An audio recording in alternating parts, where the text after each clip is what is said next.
and I simply remove the telephone jack and plug it into this box here, the modem. I then take another wire from the modem and plug it in where the telephone was. I can then switch on the modem. It's now telling me to phone up the main press cell computer. So it's a very simple connection to make. Extremely simple. I'm now waiting for the computer to answer me. And things are starting to happen. Things are starting to happen. Why did you buy a computer? Well, I was very interested in the new technology and didn't want to be left behind. I don't think it's only for the youngsters at school now. I think us older ones will have to learn a lot about it. What is Internet anyway? Internet is that massive computer network, the one that's becoming really big now. What do you mean? That's big. How does one? What do you write to it like mail? No, a lot of people use it and communicate. I guess they can communicate with NBC writers and producers. Allison, can you explain what Internet is? The world is in financial disarray.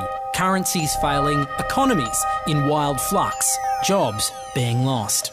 But what if you could build an entirely new economy, one specifically designed for the digital realm? Well, that is the dream behind Bitcoin. Bitcoin, for those of you who don't know, is an electronic online currency that was created in 2009. It was made by someone who did it under the pseudonym Satoshi Nakamoto.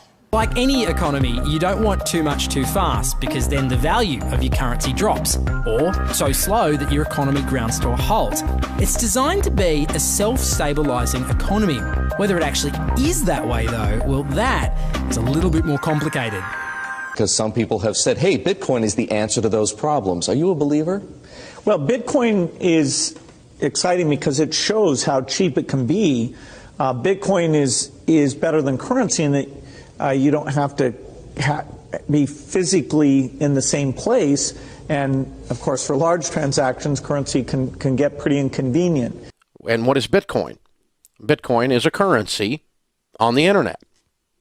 I sent 100 euros worth of Bitcoin from here in Tokyo directly to you guys through this camera, through the network, through the TV, right into your home. If I had tried to do that, send you the money with a traditional bank, it would have taken several days and probably cost 30 euros. I just did it right now with Bitcoin instantly, basically for free, and didn't have to ask anybody for permission. I didn't need a bank, I didn't need a government, I didn't need anybody. I just needed myself and you and our smartphones to do it. That's the power of Bitcoin. Wall Street is fraud, America is fraud, the world is fraud, banks are fraud, central banks are fraud. We live in an era of fraud. It's all based on fraud, and they get a percentage of the fraud. That's the business model. To suggest that there is any moral or ethical aspect to anything that's going on now is to be completely naive about the fact that we live in an era dominated by financial terrorists, jihadis of banking. They're here to kill you and themselves. They believe in an ideology, not the Quran, but Adam Smith, that they completely misread and interpret as something to justify their blowing themselves up. Janet Yellen's a terrorist! Mario Draghi's a terrorist! The Central Bank of Japan is a terrorist! These are the real terrorists! Funds received. This community is switching to what they think is a better monetary system. A system in which banks are no longer needed because payments could be made directly from one person to another.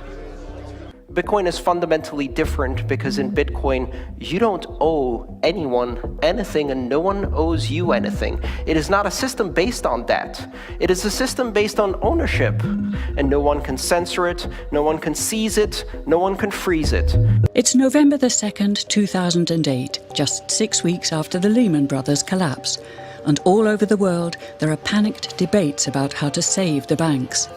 Then, on a little visited web forum for cryptographers, a document appears in which a completely new monetary system is proposed. The visionary author calls himself Satoshi Nakamoto. These were the darkest days of the financial crisis.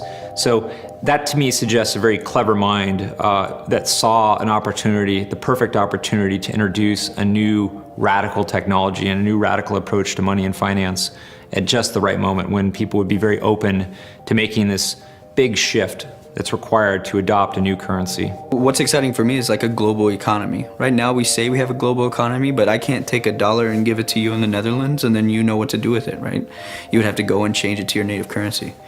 And when you kind of eliminate that step, and I can just send you one form of payment and you can send me a product in a matter of seconds, that starts to change things from a global perspective. How could this digital coin invented by this Satoshi Nakamoto become hundreds of times more valuable than the dollar?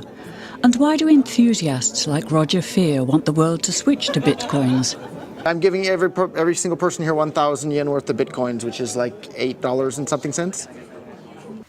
Back in the early days, you know, I'd get phone calls from my buddies, oh, hey man, I lost 10,000 bitcoins because my computer blew up, right? Back then, one bitcoin was less than a penny, right? So nobody cared. They lost $10. I don't care, right? And now 10,000 bitcoins, that's, you know, $5 million. That's a big deal, right? I think a lot of people are underestimating the way in which Bitcoin and the blockchain are going to change the power structures in society in general. I mean, I grew up in the US and I see all these people like, yeah, nuke everybody in the Middle East and kill them all. And then they have the former Secretary of State, Madeleine Albright, on 60 Minutes, one of the most popular news shows in the US. And they asked her, they said, like, there's reports that more than 500,000 Iraqi children have died as a direct result of US sanctions. And she looks back at her with a straight face and she goes, it was a really tough decision, but I think that it was worth it. Worth murdering 500,000 kids because of what the government did? And I apologize for crying, but it just disgusts me from my core when I see government people murdering people around the world.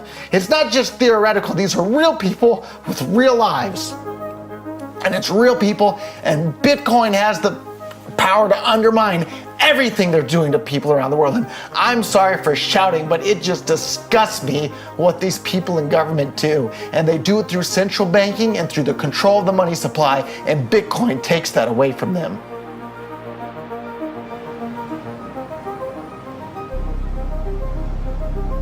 You can buy Bitcoin at the Shell station. Check it out. Good. Got $2.